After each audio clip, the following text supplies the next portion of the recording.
Good morning, good life. You're listening to Detail Therapy, episode 63, featuring keynote speaker and author Judi Holler. She's an award-winning YouTuber and best-selling author, obsessed with helping you go after the life you want. I like it. Join her as she seeks out the stories and strategies. Give me every little detail. Of extraordinary people who found success. I'm going to get emotional. Oh my God. Welcome to Detail Therapy with Amy Landino.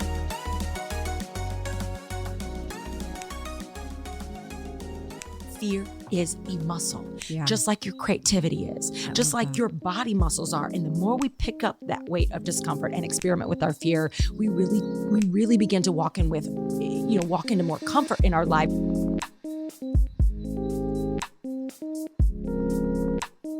You just heard a little bit of my conversation with our guest today, Judi Holler. In this episode, we'll be discussing the details about mistakes. Is it possible to recover from them? And instead of ignoring them, turn them into the gifts of our lives.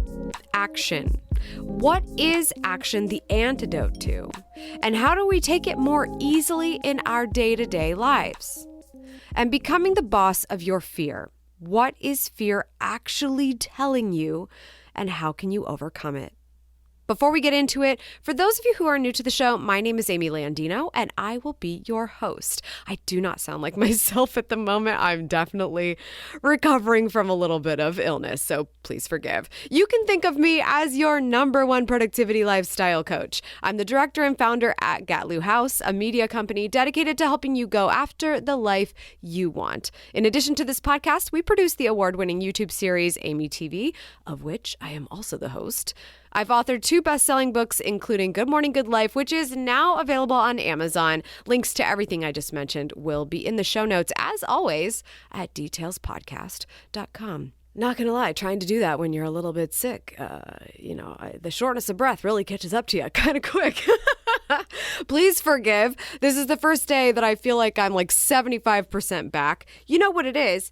I said this on the last episode because it was a massive fail on the last episode. I just couldn't come through, and I just popped on to say hi and that we would be back. But it's karma, when you tell the whole world you just never get sick and you've got an amazing immune system, God has another plan, okay? So it's like, all right, I get it, Amy. Get your ego in check. My bad. But I think it's kind of funny that it's been a mostly mild winter, at least for those of us in the Midwest, I think. I mean, I guess I can't say all of the Midwest. There's parts of the Midwest that gets hit every year, no matter what. But I definitely feel like we've been pretty fortunate here. And I've gotten more times sick this year than ever before. So there's that. Still pulling for the whole spring's coming early thing. So let's get on that, shall we? Anybody game for that? That's how I feel. I am so excited to share this chat with you. I actually sat down with Judi a while ago now. It was the end of 2019 when we did this. And we kind of had, we had a change up in how this podcast was going to make a comeback in 2020. We took a longer break than anticipated. So Judi is fabulous for being patient with us. I think initially we really wanted this to come out sooner, but it was just not going that direction. So I feel like I've been sitting on this for so long, and she is such a firecracker and was so amazing in studio. I just can't wait for you to hear the passion that comes from her and how much she just empowers anybody that's in the room, much less people who aren't, and just get to be a fly on the wall for this conversation. Even just chatting with my staff after we were done with the recording, it was so hard to not walk away just feeling so blessed by Judi's feels and vibes and excitement. And sometimes when you're just on the hamster wheel of creating content, a really amazing moment like this happens. And so I'm just really pumped to share that with you today. Before we get into it, though, I want to give a special little plug to my friends over in Shine Squad. If you have been following Detail Therapy for a while, or AMYTV, or anything we've done in the Gatlu House productions, we love a good morning routine. And our friends at Shine Squad are the ones that come together and empower each other to make that happen for themselves. You can find more information at patreon.com/AMYTV. I will leave a link in the notes notes as well. But basically what you need to know is that if you need help focusing and prioritizing on what that morning routine is going to look like for you, that's what we're doing in Shine Squad, from everything from the Secret podcast, which you'll hear Judi on today if you pop in there. And we post morning tips in that Secret podcast every weekday. So if you need a little bit of help at that 5 a.m. wake up call that you're not quite ready for, we will be there waiting for you. There's also an amazing community of people who are going after the lives that they want. And when you are doing this, you have to surround yourself with the very best people. And we have them over in Shine Squad. So I would love for you to go find the perfect Shine Squad level for you. If you love podcasting, you'll definitely love the Secret podcast because you get a couple minutes with me every weekday, which is so much fun. All the details are at patreon.com/AMYTV. That is patreon.com/AMYTV. I'll see you in the squad. Judi Holler is a keynote speaker, author, a professionally trained improviser, and alumni of the Second City's Conservatory in Chicago, Illinois. Judi studied and performed improv theater at night while working full-time by day in the meetings industry in sales and marketing for companies like Marriott, Omni, and Starwood Hotels before starting her company, Holla Productions, in 2013. Let's get into my chat with Judi Holler. Judi Holler, welcome to the show. Amy Landino, it is so good to be here. Why do you do what you do? Okay, so I feel like that cue has two micro answers. Number one, why I do what I do now after having done it for 3 years is 100% the impact. I'm really on this mission to make the world a braver place, if you will. And since the work has kind of come out into the world on, making fear your homeboy and experimenting with fear, the DMs, the emails, the messages of all the things this Fear Boss community is doing is kind of like the gas in my fear tank. So I think now it's all about impact. Like we're really working to help people make braver decisions. However, that said, what got me into the work on courage was a combo of two things. I'm an improv junkie, so I studied professionally at Second City in Chicago, and that really became my fear training, my fear yoga. It was the first time in my life that I found out that I could take all of the mistakes, the embarrassing things that happened on stage, the stuff that didn't go right, and turn them into like really juicy, powerful gifts. And all of that bravery and courage I was doing on stage at Second City bled into my professional life. I have a sales and marketing background. And so I was becoming really braver in the boardroom and in meetings and in my life and speaking up and leaving toxic friendships, and all this stuff started, bossing up on my schedule. And so I really started to prove to myself that you could come from a tough family background, have a crappy relationship with a parent, get mostly C's in school, right? Struggle with some anxiety and still crush it in life. And the way we do that is by having the courage to get uncomfortable regularly on purpose, because this is really what walks you into a comfortable life. There's so much to unpack there. Like, I don't even know where to begin. I think I want to ask you about your experience at Second City, but I think that the question behind that is even, how did it even occur to you that was the thing that you wanted to start doing to start getting uncomfortable? What gave you the indication? Because to me, which is, if people don't know, can you just explain what Second City actually is? Great. So Second City is a very famous improv theater in Chicago, Illinois. There's one in Toronto and in LA, but Chicago is kind of the mothership, if you will. And people travel from all over the world to study at Second City. And some of its alumni are people you may know, like Tina Fey and Amy Poehler. And for anybody it's a big deal. Anybody who's a little more old school, Gilda Radner, Oh my God. Some of the legends you see that have graced the stages of Saturday Night Live. So, I mean, those are amazing people that are very inspiring. You're like, that'd be cool. But like, how did you actually go, I should learn improv, or I should get into comedy, or what was that? Exactly. So I had always kind of known I wanted to study at Second City because of the sort of a legacy it had. And improv is a form of live comedy where we make it up on the fly. We have no script and we use our training to succeed on stage. So growing up, I had a performance background, kind of. Like, I wasn't a theater kid, but I did the speech meets, right? So I was the kid memorizing monologues and traveling all over Missouri and winning gold ribbons to storytell on stage. So I knew that I had a gift for like performance, but I had no access in St. Louis, Missouri, where I lived, to improv theater, but I knew about Saturday Night Live. And when I when I got the promotion via my full-time job to go up to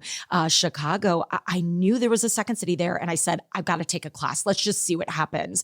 And that's how it began. I knew of Second City through Saturday Night Live and being a junkie and having the performance itch. But once I got myself there physically, I said, let's just take a class and see what happens. And that really began the journey. That said, Amy, there's a story in the book about that experience where I didn't even go the first time. I was so scared. I was 30 years old. So for anyone listening to this pod who is thinking they're too late and too old, your girl was 30 years old when she went to her first ever improv class. Wow. And I didn't open the door the first time, made a different decision 2 years later. And that decision literally set in motion what has now become the rest of my life. That's just okay. So walk me through this. You took classes there. You worked with other comedians there. Like, what was your actual experience like once you finally took the jump to be a part of that community and learn a trade? Totally.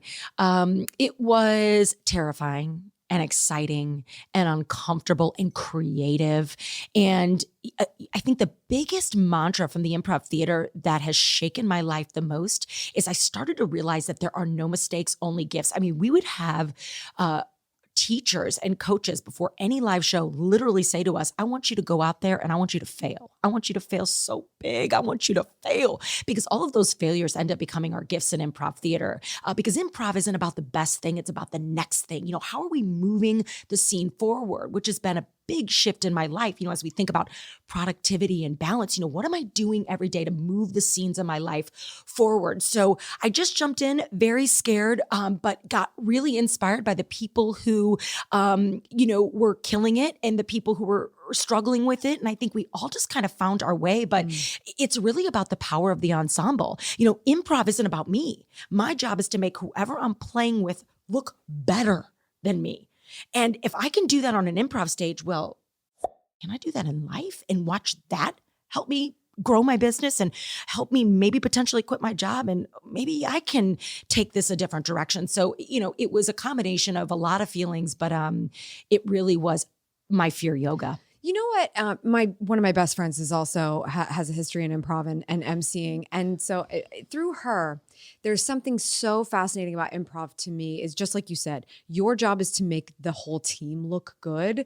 Like the best thing you can do, it's going to make the entire thing better when you do. And so this very now kind of sometimes cliche, but very well-known phrase that a lot of people know improv for is yes and, right? So your job is, you know, if you're trying to set the scene on stage and then I come in and I kind of throw a wrench in it a little bit, you just got to go with it. You don't try to correct me and I don't try to correct you. It's yes and. And I think that that's something, if you have not already, this is probably the phrase that I have to keep telling myself. I think I was even more inspired when I saw somebody had it tattooed on their arm. They were clearly an improv, but so good.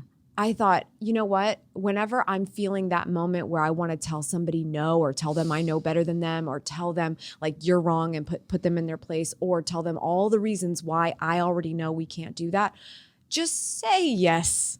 And you know, and just see where the conversation goes, because you may not even have to be the bad guy. You may not even realize you could open up your mind to something that you wouldn't have before if you would have kept saying, no, I already know. No, we already know that's not going to work. No, I'm not interested. Yes, and I think that's the one time where I connect to the improv world, not otherwise, but like where I'm like, that's a really good piece of advice. Yes, and here's why it's amazing. So see how I just walked you into that? I loved it. So, but yes, and here's why it's great.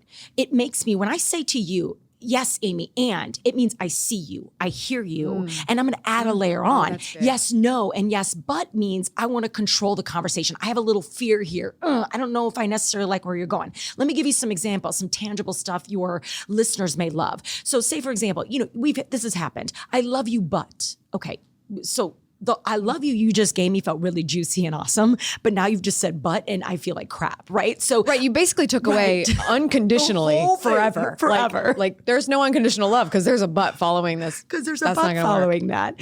Or how about this one? Oh, your presentation was great, but I'm so glad you went for the promotion, but. So here's some examples where you can flip that script. Your presentation was great, and maybe next time let's use less slides, and maybe next time let's tell a story to open the talk. So then we're saying, okay, there's an edit that might need to be made, but I'm seeing you, I hear you, and here's how we can improve.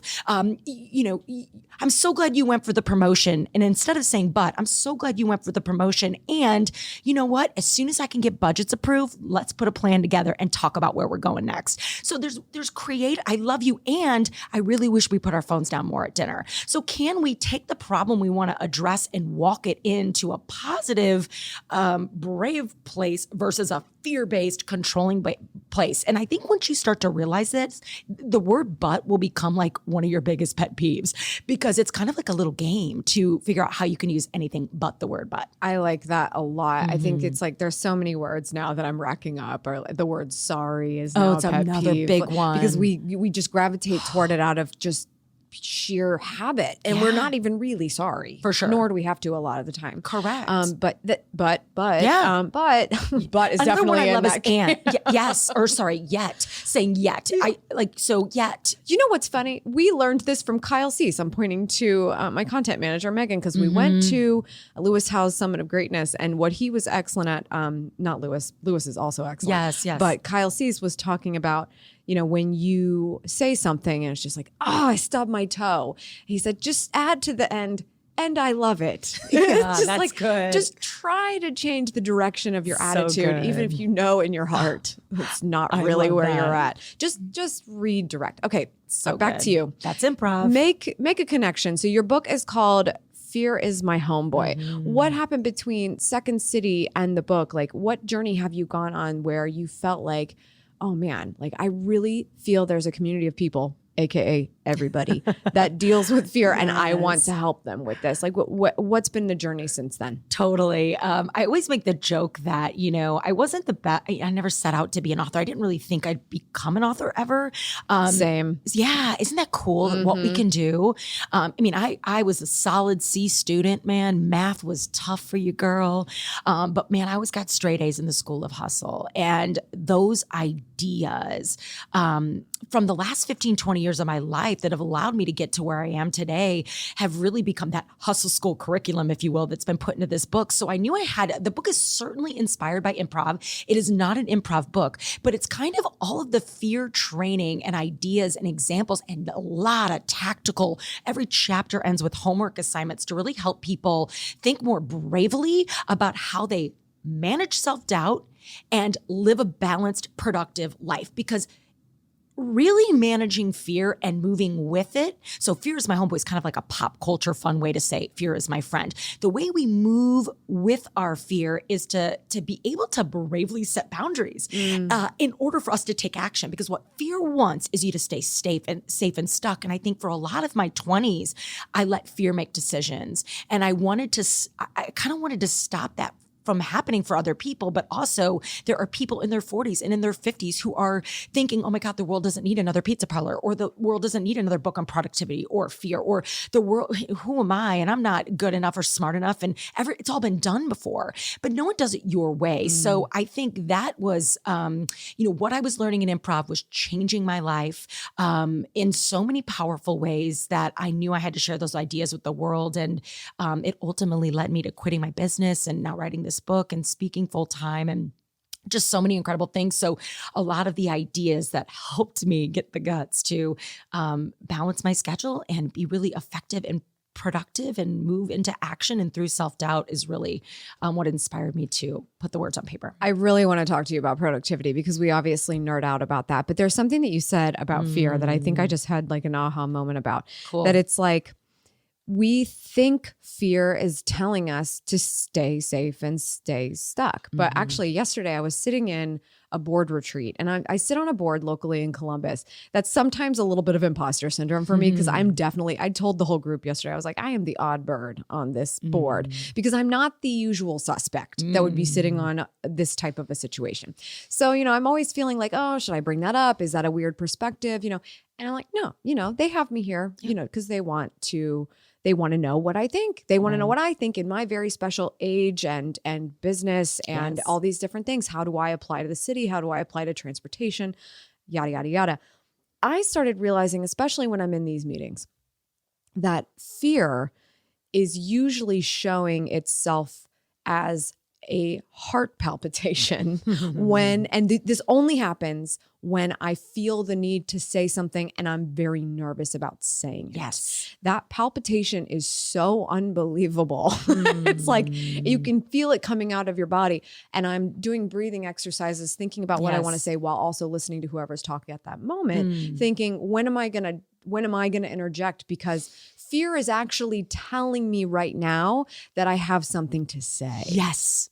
So this is a massive aha moment and a huge flashpoint, which is why I believe all of us, and this is the big idea behind the root of my work and what we continue to do in our Fear Boss community. By the way, we call ourselves Fear Bosses because we're the boss, not fear, right? I love it. Fear's around. We're never going to get rid of it, like you just expressed, but we're the boss. We call the shots. Doesn't mean it's easy, but we do it. So what I love about what you just said, the big conversation we're encouraging is to start thinking of yourself as a fear scientist and to start running experiments with your fear. Like, okay, here we are on a podcast, a live can I tell you something? This is a fear experiment for me right now. Really? I've done a bunch of podcasts. I don't know, maybe 50, 60 podcasts, but I have never done a live podcast in a studio with someone I've been following for right now? 5 years. So y'all, we're on camera. We got the lights. We got people in here. We're doing the thing. Landino across from me. So, I mean, this is a fear experiment. So I looked at it and I approached this as, okay, let's just go see what happens.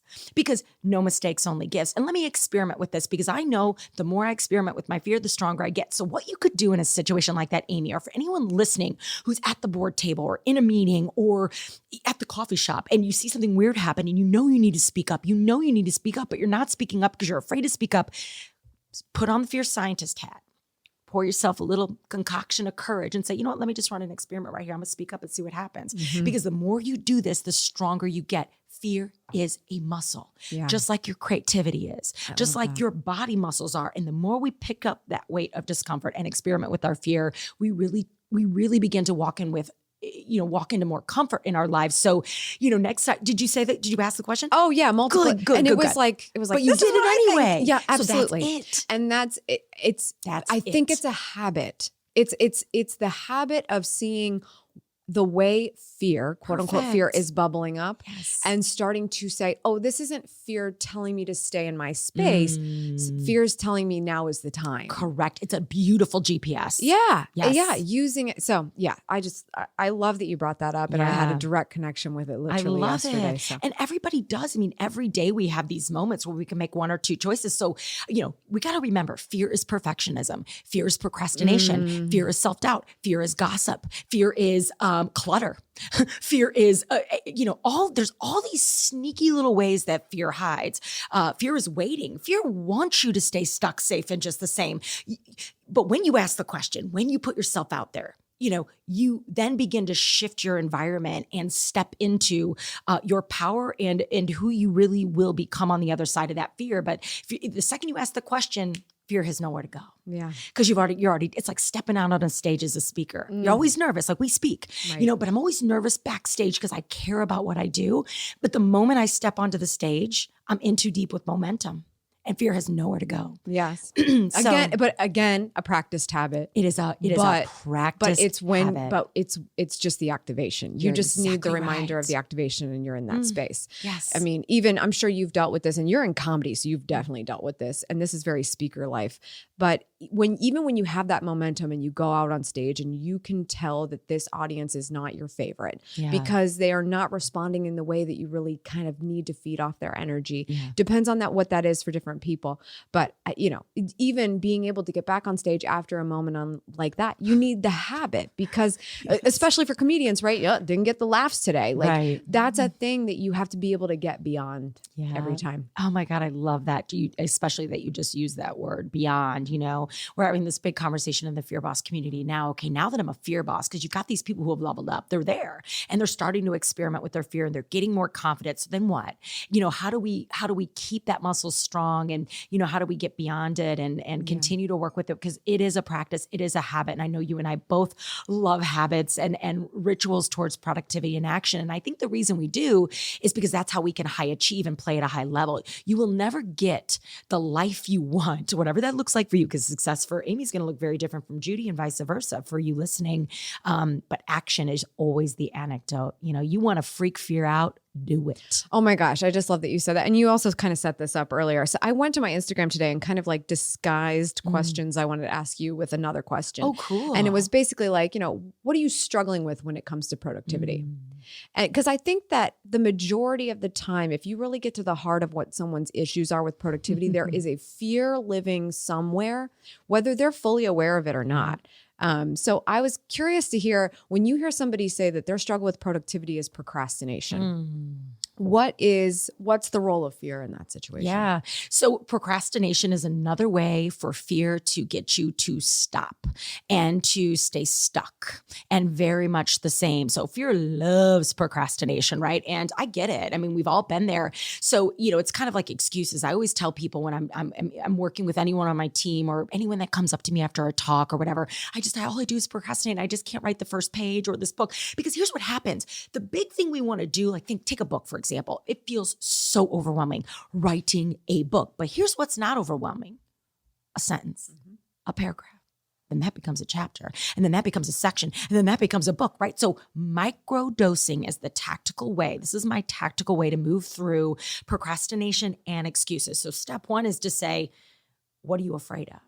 Not getting mad at the person making excuses, or not getting mad at the team member who's procrastinating, or yourself, but saying, okay, hi, fear. What's up? You're here. You're in my office. You're in my head. You're here.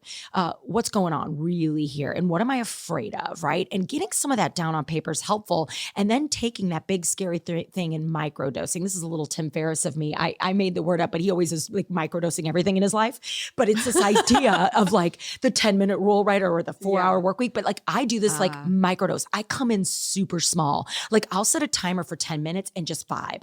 Or even journaling. I wanted to really develop a journaling practice. So I think we don't journal because we think we have to like have Zen Buddha monks and like the birds chirping. And we're all like envisioning that our grandchildren are going to read these someday. And it's just like, no, that's not what I'm doing this for. Right. So we put it off and we have all these unrealistic notions and fears. So, just set a timer for 2 minutes. Boom, you've done the work. You started the habit, right? You're going small on the big scary things. So procrastination, fear manifests as procrastination to get you to stop, because the second you move forward and start taking action, you start taking that juicy dose of momentum, which is really magic. So I think we've got to get out of overwhelm and into action and take really big, scary things into small chunks. That's always been my secret weapon. I like that you use that word too, microdosing, because it's like, I kind of had to do it with myself too. Initially, let's take the example of writing a book. Something super unnatural for me because I talk for a living. I don't write. So it was very hard for me, especially the first book. And I thought, I'll just work on it every day, every morning in the morning. I'll write for an hour. And yes, that kind of got me to stop procrastinating on just do a little bit at a time. Yeah. But it also just wasn't the most effective way for me to get that book done, because things always come up. Always. I had to travel. Then you go 2 weeks suddenly without writing every morning. And then the book's not even the same book You've lost anymore. Momentum. So it's funny, because I think that you do have to take the fear that's in front of you and deal with it first. So at that time it was, can I even write? You know? And so you just do it. And then the next time it was, okay, Amy, like the book is due now. Like you've got to get the book done. So now the issue is, how do you make sure you have that focus time for it? Yes. And it became a time batching issue. Brilliant. It was okay, we gotta schedule 3 weeks. Your only job during that 3 weeks is to write a book. So, and you're not going to write for 8 hours a day. No, because that's horrible. Absolutely not. So, but now you're looking at, okay, well, how long is a book? All right. It's about this many words. Okay. How many words per day is that? If you take 3 weeks to write a book, it becomes a smaller assignment which changes the direction of the fear. And now you're like, okay, I just got to get to this point on that day. But if I don't, I might just have a little more the next day, or maybe I go above and beyond and I get done sooner. So yeah, I just love how you talked about that, because the fear most of the time is you're looking at, okay, here's a book.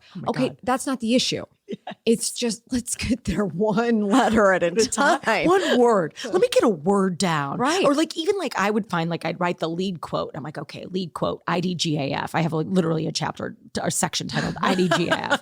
And okay, I got that down. And then I'm like, all right, and I have, you have this vision, but again, it's starting small. And I will go back to the fact, and this is anyone procrastinating, just know it is fear. And I think that knowledge is power, and understanding the sneaky ways fear shows up is your number one tool into moving forward. Because when you see procrastination arrive in your office, in your environment, in your mind, in your life, you can call it for what it is. Thank it for being there to remind you that it is usually there, because fear can keep us safe sometimes, right? From walking into traffic and, eating poisonous foods, all this stuff. So we don't want to get rid of our fear. And we can talk about my rant on the word fearless at some point. But there's so much power in just knowing some of those things you're moving through, especially if it's procrastination.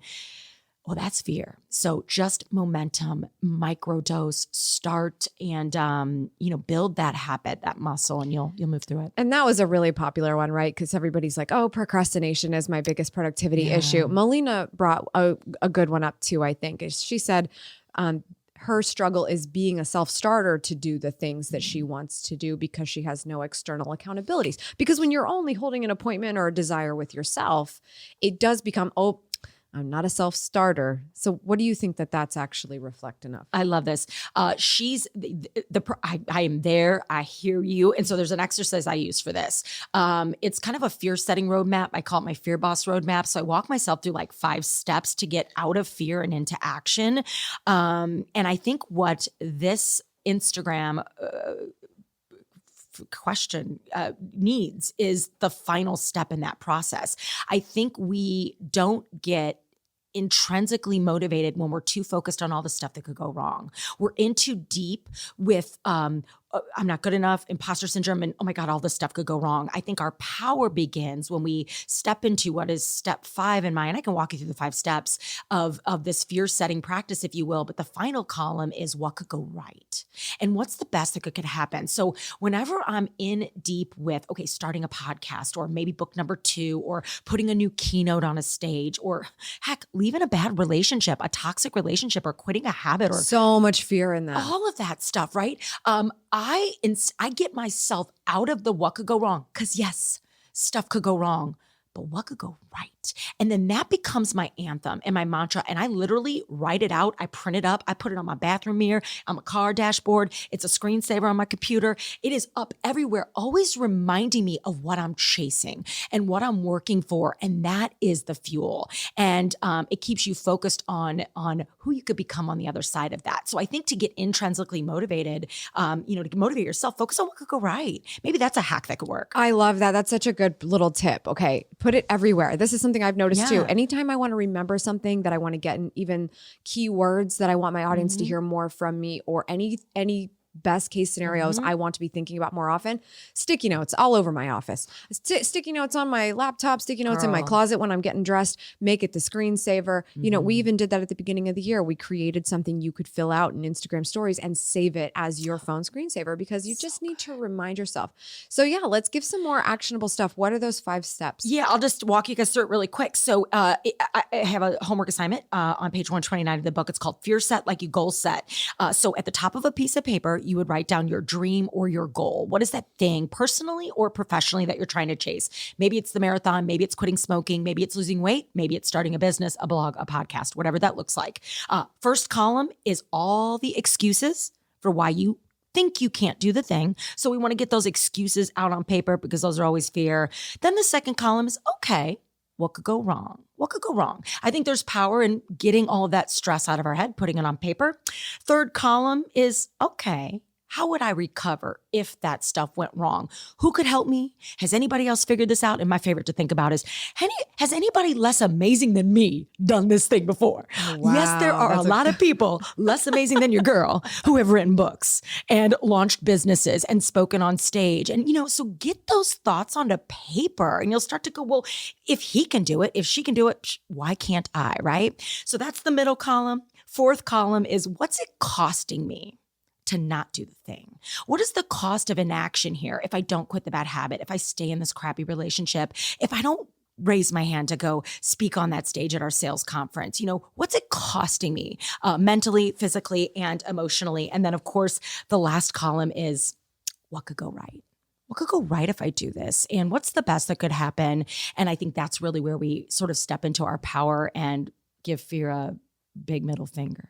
because we're starting to look at what that prize is on the other side. I love that. We're going to make sure to link to your book because I want everyone to do that homework assignment immediately. And I think that the content of the book is going to be so helpful in helping you down that journey. So Fear is My Homeboy. We will link that up. But I would like to hear a few more details about your day. Yes. Oh, let's do it. Okay. What does your morning routine look like? Okay. My morning routine. I get up, obviously. That's good. Good start. So I wake up. I make my bed. It cannot, even in a hotel room before the housekeeper comes. Do you? That's the one time I don't make Okay, the I do bed it. in the hotel. It's so weird. I have done it one time, but I was like, nah, that was overkill. I don't need to do Like I don't tuck in. No. But I just you can't like, do it fold like it they up do it. nice. Yeah. I fold it up nice, get it nice. But I make my bed. I wash the face, do my essential oils. I'm big and I put essential oils on. So Do you have any that are your favorites? Because I'm trying to get more into this. My Yes. mom's super into it. So I don't know what your mom uses. I use doTERRA. It's kind of a jam. Great. Yes. So not only am I diffusing in my office all day, but I travel with them. So definitely Copaiba.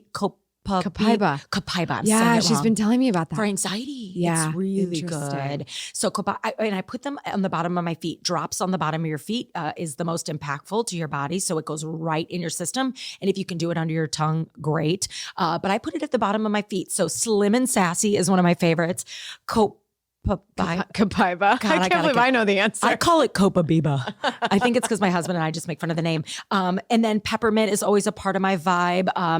Then there's one called a blend called Brave I use before speaking, but my everydays are Copaiba, Slim and Sassy, frankincense, and then of course the On Guard because I travel for a living, so I'm always putting On Guard, and then I use a little CBD oil, and so I kind of get myself oiled up and anxiety out, hopefully, and then I ramp up with some caffeine. I do either matcha or coffee based on my vibe. And then I sort of jump into my office. I have this ritual when I'm on the road. Now, guys, I travel for a living. So this is what I do about 85-90% of the time. But if I am in my home office, and most of these practices come on the road with me because I can travel with some of the stuff, but I will hop into my office, light a candle. I put on Spotify because my mornings are for making. So I am not on email most days till 11 or noon. And I do not look at my social or my phone if I can. Today, we're in the studio and I've been hanging out on Instagram. Days are different. Yes. But most days I am not looking at my phone, at least for that first hour. And I try not to get into social and email until like 11 o'clock, unless I'm on the road, which is very helpful with anxiety. And then I do a couple of morning ritual practices. So my most powerful one, even if I'm stressed on time, is my I am power statement practice. Because everybody always has 90 seconds for this ritual. And they are 10 statements that I write every morning that follow I am. So I am, because I believe what follows I am will be. If you are constantly saying, I am overwhelmed, I am a horrible speaker, I am busy, suck at business, I am busy, I'm awful on a podcast. All these things we say to ourselves, we have to change that dialogue because what follows I am will be. So some of my favorites every morning are, I am healthy and disease free. I am a New York Times bestselling author. Now, I am not yet. Maybe someday I will be, but I tell you, I sit down to do my work from a very different vibration and place when I'm telling myself that that's what I am. I'm a 7-figure entrepreneur. I am always safe to relax and receive. I am right on time. I am going to crush Amy's podcast today. Whatever it may be. So I mix it up. So you have some that you just kind of lean toward and then other ones that you kind of mix in. 5 are pretty staple based on what's going on in my life. And they haven't really changed too much over the last 2 years. And then 5 are kind of my remix, right? Yeah. Based on, what I have going on that day. So that is like a ritual that always happens. And then I set a timer for 5 minutes and I do a morning page similar to what you do, where I just get everything out of my head onto paper that morning. But I don't do 3 pages. I do a half a page or a page. I microdose it and then try and do it again before bed. So you start with the I am statements always, and then morning pages to follow. Correct. Interesting. I kind of like this I am statements idea. You should try it. Yeah, I have like my vision, I have like a passage that I've pre-written that I rewrite every day. And I'm like, I like it, but I feel like I want to try this or at least incorporate more I am statements into that passage. Yes, call in the whole on who you are, where you want to go. One of the other ones that's always on my list, I am always flying first class, right? Oh, yes. I am always staying in five-star hotels, right? Now, most of the time, sometimes that happens, we write it into our contracts. But you know what I mean? We always write it into the contract. And I want those green M&Ms in my green room, just I'm teasing. But you know what I mean? Sometimes you do, sometimes you don't. But boy, when you start to step into this space, I have I've watched it transform my days and my mornings and my life. And certainly before any live show or event or high stakes situation I need to be in, because sometimes my mornings get funky and I have to do it at night. But if I'm not doing it in the morning, I'm doing it at night, and it's a non-negotiable for me. So then writing the morning pages, and then I get into my creative work. I create until about 11 o'clock, and then I slam a green juice and hop on my Peloton and begin my afternoon. I was just going to ask, like, other than just operating at the very high level that you do when you're burning calories, what did you do to work out? I was like, I'm dying to know what her workout is, because I just feel like you're going at so many cylinders already. I am very high vibe. And this is like the Judi you get in person is the Judi you get on a stage. Like, I don't really, my husband always says, he's like, every morning I feel like I've been shot out of a cannon because I think happy people exist. It doesn't mean I don't have bad days, but I've just always operated pretty high vibe, which means I crash really hard. But my Peloton keeps me very focused and very mentally stable. I've struggled with anxiety my whole life, even before anxiety became kind of a pop culture thing. Yeah, I kind of want to go rogue on the whole details section of the show, because you've brought that up a couple times, and I would like to know what anxiety has manifested as with you. Where do you feel like it's coming from, and when does it show its ugly head? For sure. Mostly for me, definitely overwhelm, the new business of, I quit my job 3 years ago. So the new business of a keynote business, and then now the new business of a book business, and just watching the evolution of the brand.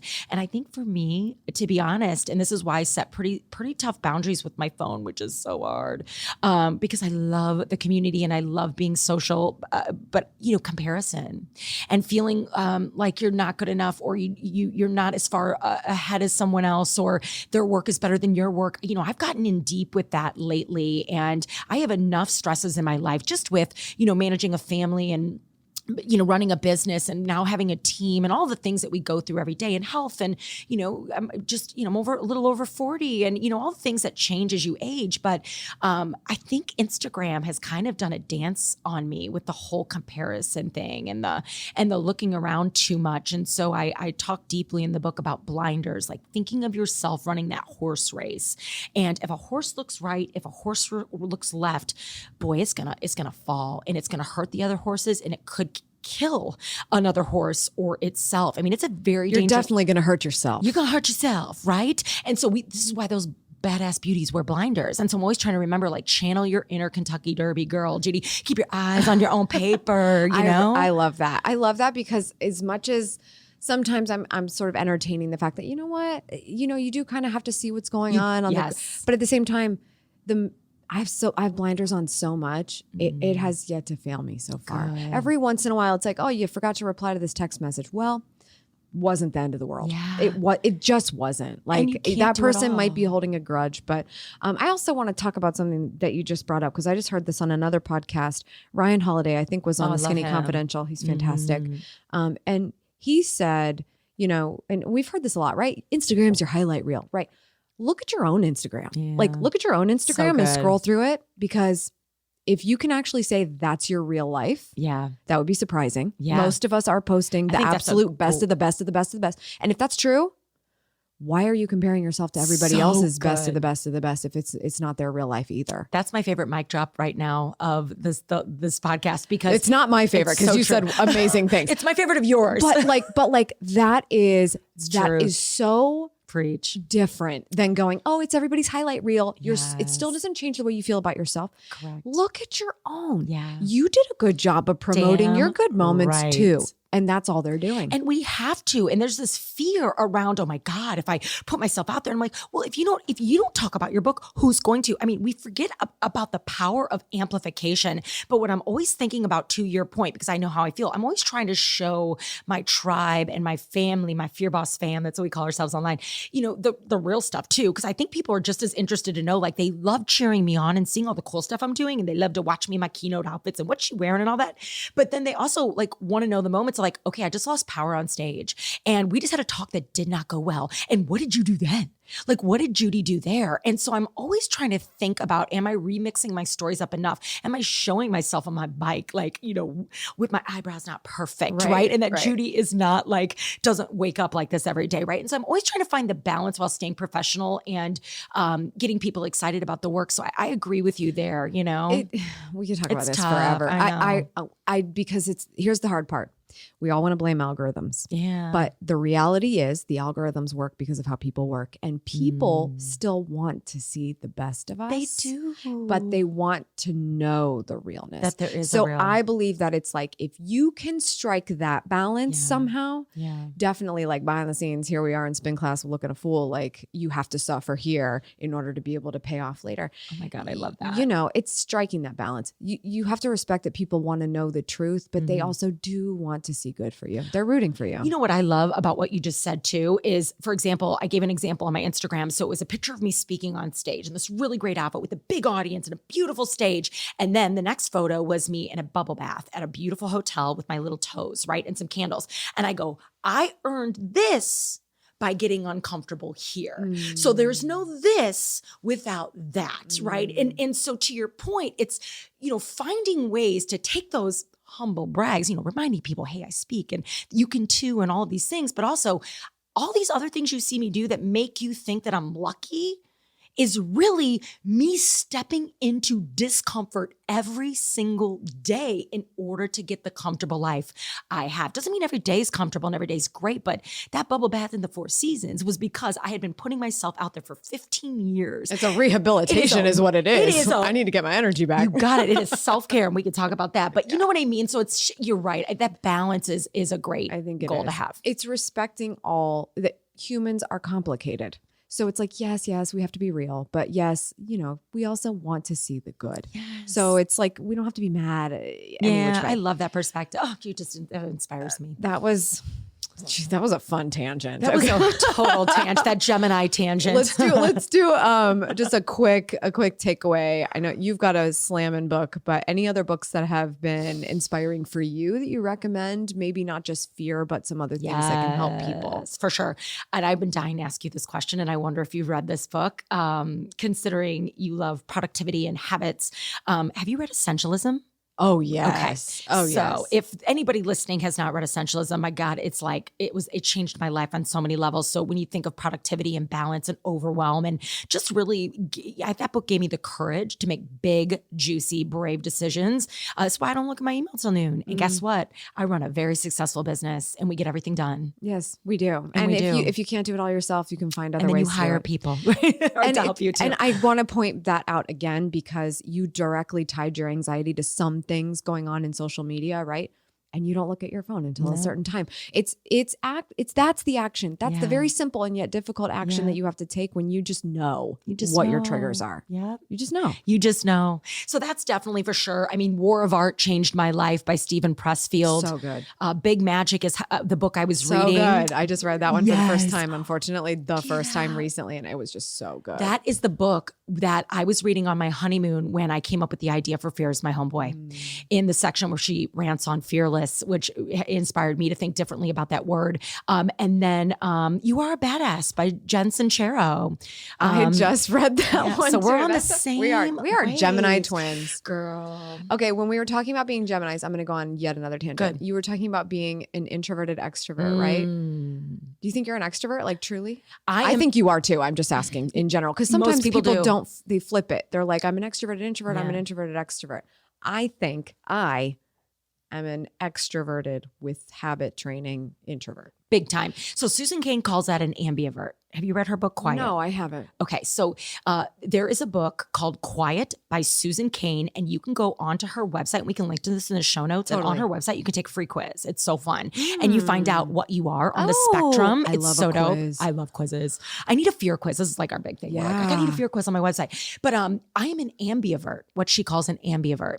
So introversion and extroversion is all about how you get your energy. You may know this. So extroverts get their energy by being around and with other people. It's how they recharge their soul. And while I love that, I mean, I speak for a living. I'm here on a pod with you, and I love energy. But look, we've only got 4 people around us. This is like my jam. It's not like I am physically exhausted after a keynote because you give so much energy. Introverts get their energy from the quiet space and the thinking and the reading and the rainy days. So I love them both equally, but I could not do what I'm doing here with you today or speak on the stages or, keep the stamina I have in my life if I did not have that introverted side. So my introvert fuels my extroverted personality. So that makes me an ambivert. Oh, I totally agree with that, though. So you're probably similar. My introversion fuels my extroversion. Totally. Because it's about, okay, I am now doing a podcast. I'm now speaking on stage. I am now meeting somebody who watches my videos and wants to make that in real life connection. Yes. I don't have to be a different person. I just have to be on. Yeah. And it's a different feel than like resting bitch face on my couch, chilling. Right. Like totally. I totally agree with you. And here's the thing to think about. You cannot be brave and exhausted. You cannot be brave and overwhelmed. You cannot be brave and crazy busy. Bravery requires stamina, energy, alertness, action. It requires you to be alive on the front line of your life. So if you are exhausted and overwhelmed, if you want to be more extroverted, which we all need a little slice of in our lives, we're going to have to put ourselves out there in some capacity, whether it's just speaking up or asking for more money or going for the promotion. We have to have some extroverted tendencies. And so this could be a great fear experiment challenge for our introverts listening. Can you run some experiments every week and put on that little fear scientist cap and maybe once a day you do something a little extroverted, or every other day you get that, but you can't be. So my introversion is how I fuel that extroversion, because I cannot be exhausted and do the brave things I want to do in my life. Totally. Completely agree. We can talk about that for 3 more hours. I just want to go So down good. that rabbit so bad, but So I'm not good. going to. Yeah. Gonna save that rabbit hole for another day. I feel like you and I could just genuinely start a podcast together. I know. and talk. Seriously, we may have to. We'll one off on that. That could be an awesome thing. Okay, I have a couple of other things going on, but first, I want to know where people can follow you. Especially, it sounds like you do some great things on Instagram on that Yes. highlight reel of yours. The Where they gram. can find the book, what's going on your social space. So good. So I probably hang out the most on the gram. So I'm at Judi Holler, JudiHoller, Holler. Pretty easy to remember. And then, of course, we have a website, judiholler.com, where you can find out all of the things. There's a page there for my book. I'm on LinkedIn. So if that's your jam, find me there. And I'm on Facebook. I have a Facebook fan page. The / on that is Holla. Holla Productions, but just search me up, Judi Holler, and you can find my business page there. But and I have a little freebie for people that listen. If you do that, I always do the things that pay off for my community. Yes. Oh my God. So this is a great way to sort of like try before you buy. So if you want to get a feel for me, the book, we put a couple free chapters of the book in and some downloadable freebies. Love it. Actually, that fear setting exercise, we put a PDF so that people can print it and use it. All kinds of juicy stuff that we put in there. So if you want that, all you need to do is text BRAVE, BRAVE, in case someone doesn't know how to spell it. If you don't, I don't know. It's a whole nother story. We might have to have a conversation. And then text BRAVE to 474747. And you can get all kinds of juicy stuff. Get to know me, the brand. You will enter your email. We don't spam you. We just love you. And you'll get all kinds of freebies. And if it's not for you, you can say goodbye. And if it's for you, welcome to the family, Fear Boss. Oh, I love that. Oh my gosh. So It's fun. just like, I got to get on my texting game. I love that you're doing that. I know, it's so fun. Okay. In a few minutes, I'd like to challenge you to the secret show if you're up for it. The secret show. Oh, yeah. I'm so excited. I'm an improviser. Are you kidding me? I don't even know what's about to happen. I guess I didn't give you that heads up before the show. So that's good. You guys can find out more about that in Shine Squad. That's over at patreon.com/AMYTV. But before we do that, I need to ask you my final question. Okay. Which is, what does it mean to you to go after the life that you want?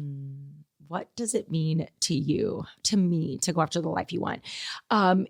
In my opinion, that means to be brave enough to get uncomfortable and experiment with your fear regularly in order to earn a comfortable life. I once heard a quote. It's by Jerzy Gregoric, and I think he's an Australian weightlifting champion. And he says, easy choices, hard life. Hard choices, easy life. You want an easy life? You got to be willing to do the uncomfortable regularly. And that's how you'll walk into the life you deserve. Judi Holler, thanks for being on the show. Oh, so good to be here. All the vibes. All right, let's catch the details from this therapy. First, yes, and. Stop saying but, and instead replace it with and in the moments you want to connect others or tell them you're right. We all want to be right, right? In order to be right, we have to throw that but in there. We don't have to. It sounds so much better if you act like you're on the same page, because guess what? It's very likely that you have a common goal here and that you're simply splitting hairs with the process. Open up your mind to something you may not have before by saying yes and. Next, what could go right? Stop focusing on the things that could go wrong in a situation and get excited about the possibilities of things going exactly how you want them to go. What's the worst case scenario? That something goes wrong, that worst case situation happens. Okay. Or the best case happens, or something close to the best case happens. By simply keeping your mind open to the positive potential, you don't live in a scarcity mindset that keeps you from at least trying. What could go right? And finally, recognize fear as just what it is, a challenge. It's telling you that you need to do something. So start exploring what your fear means and see what you can do to experiment with it. Fear is usually an indication that you know what the next step should be, and it's a matter of if and when. And the better you get at being in the same room as your fear and addressing it and being willing to lean into it, the more often it will be when and not if. What a powerful conversation. I hope that you enjoyed it just as much as I did because, it was like so fun to be in that room. What was your favorite part or a tip that you loved the most? Please share that with me on our latest Instagram at Details Podcast. That's where you'll find all the updates for detail therapy on your favorite place, the Gram. Also, make sure you get your hands on Fear is My Homeboy. Absolutely fabulous read from Judi Holler. I highly recommend it, and it is now available on Audible, so we will link to all of those things. And do not forget to join us in Shine Squad so that you can listen to Judi's secret podcast, because if you thought this was fun, she just kept it going, honey, okay? It's the best. Just spend a few minutes with us today on the secret podcast at patreon.com/AMYTV. That is all for today. Thank you so much for tuning in. I appreciate it as always. Remember, subscribe for good vibes, kiss the ones you love, and go after the life you want. I'll see you here on Tuesday. Cheers.